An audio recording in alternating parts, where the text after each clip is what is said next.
Hey, what up, everybody? Stevie Breech coming to you. Last night, a lot of mixed reactions on the whole Shawn Michaels and Triple H promo. In my mind, I thought that that stuff was money. I thought that it was gold. I thought that it did start out a little weak. I thought that it started out with Shawn Michaels taking a little DX promo route, trying to be a little bit of a comedy sort of setting, but it got real and it got real fast. I thought that it was really, really good, and I thought that. Man, WrestleMania is going to be freaking huge. I mean, this match that they're setting up, Triple H and The Undertaker, even though it's going to be the third one, a lot of people are down on it because they don't want to see Taker fight the same guy for the third time. Who else out there that isn't already booked into a feud is going to be able to give him one hell of a match that people are going to care about, that's going to be looked at as somebody that can actually beat this guy? I mean, there's a lot of people out there that think Taker's already being beat right now. A lot of people are jumping on the Triple H bandwagon. I was one of the few people out there last year that said Triple H was going to beat him. And during that match, it was one hell of a roller coaster ride for me because I really thought that he had him a few times.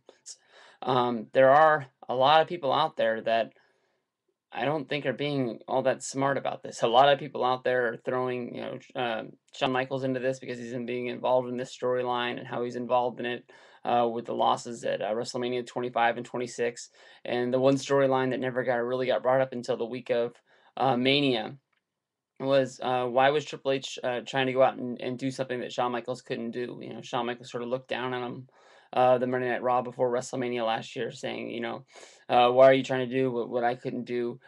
Sort of like saying that Michaels is better than Triple H. I think everybody has a different opinion on that. Some people will think that Shawn Michaels is one of the best wrestlers of all time. Triple H has always been one of my favorite wrestlers of all time, and I think at his prime.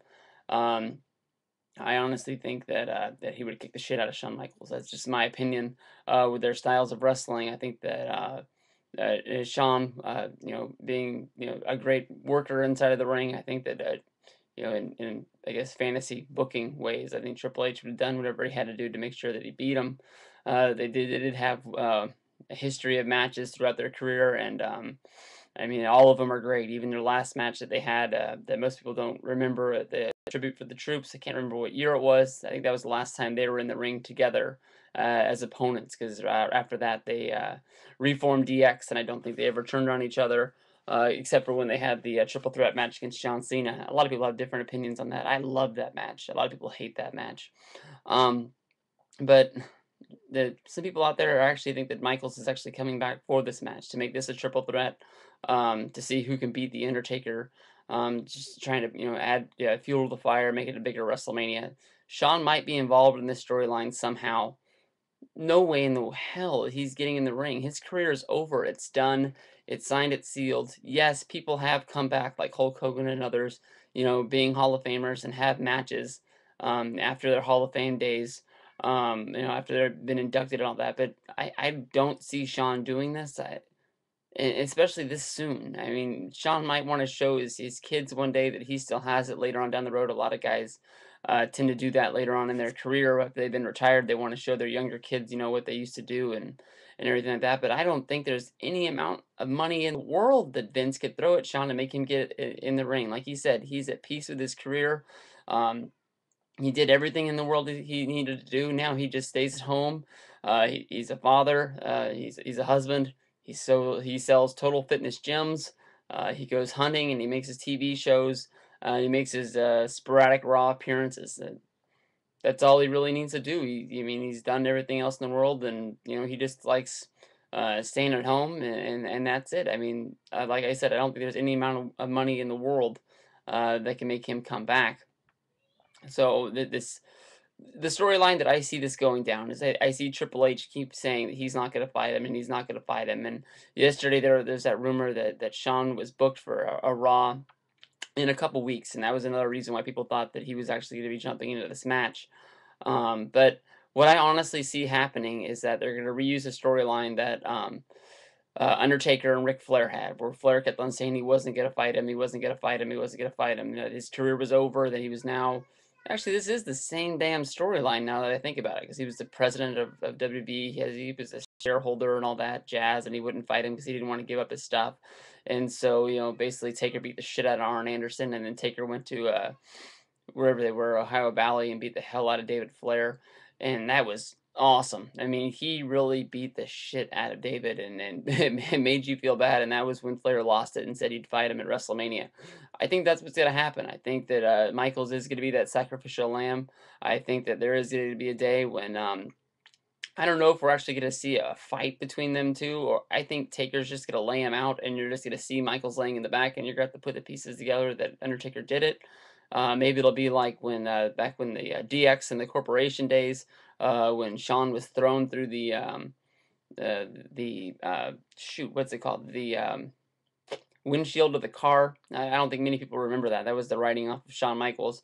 They played it off like they were going to use it in the storyline, but that was just to send him home because they were tired of his pill ass, being drugged up behind the scenes, like Triple H said in one of the documentaries. Or he said it somewhere. They were just embarrassed for him, and they sent him home, and that's what started the big rift. I think it's in Shawn Michaels' book. Now that I think about it, that him and Hunter didn't talk for a long time, and it was actually Kevin Nash that repaired their relationship and got him to call Triple H one day, and got them back together. And it's a heartbreaking triumph. I don't think it's on the DVD. I think it's only in the book, but that is a good read. But like I'm saying, this is gonna be one hell of a WrestleMania.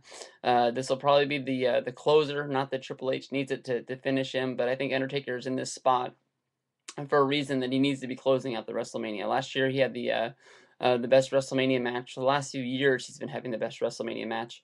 I'm not 100% sold that the streak is bigger than the titles. I think the title match should be closing it out, especially the storyline with CM Punk. I like CM Punk with the title right now. I'm not sure if Jericho's gonna win the title, but it would be nice to see CM Punk win the title. But he did just have that big moment at Survivor Series, winning the title and get that 10-minute celebration on the pay-per-view. So I'm not sure if that's really the way I want to see Mania end, but that is probably the biggest storyline going out there. What the hell am I talking about? Cena and Rock is going to close out WrestleMania, wouldn't it? What do you think's going to close out WrestleMania? For a while there, I was thinking last night that this Taker and Triple H match would, but I don't think it will anymore. I think it might be one of the last matches, but this is freestyle and Stevie Breech right here. I have no idea what the hell I'm talking about. I think that your title matches are going to be earlier in the night. I definitely think that Taker and Triple H will be one of the last matches, but Rock and Cena has to close. There's no other way about it. I think that Cena is definitely going to beat The Rock, and I think Rock might get the closing moments waving goodbye before he makes his speech to Miami like he did at Backlash against Goldberg. You can see that up on YouTube where he said he was leaving for a while. It wasn't on the pay-per-view, but it was after, he got up and he was still selling and everything like that. I think he'll do that at Mania, but I think he'll definitely get the wave and say goodbye to the people at WrestleMania because in my mind, it'll be a long time before we see The Rock again. But there we go. Shawn Michaels. He ain't coming back.